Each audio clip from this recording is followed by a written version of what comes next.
வடக்கே ஒரு அஸ்தமனம், தெற்கே ஒரு சந்திரோதயம்.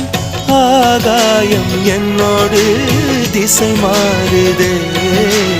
உண்மையா நான் என்ன பொம்மையா? ஒரு ஜென்மம் வாங்கி வந்து இரு ஜென்மம் வாழுகிறேன்.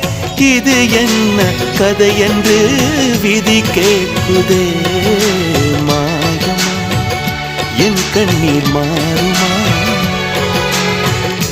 எங்கேயோ தொலைந்த விதை இங்கே வந்து பூத்ததென.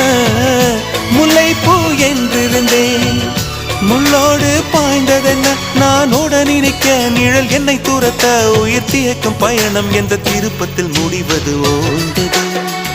என் கால்கள் ஓய்ந்தது, தீர்ந்தது, கண்ணீரும் தீர்ந்தது.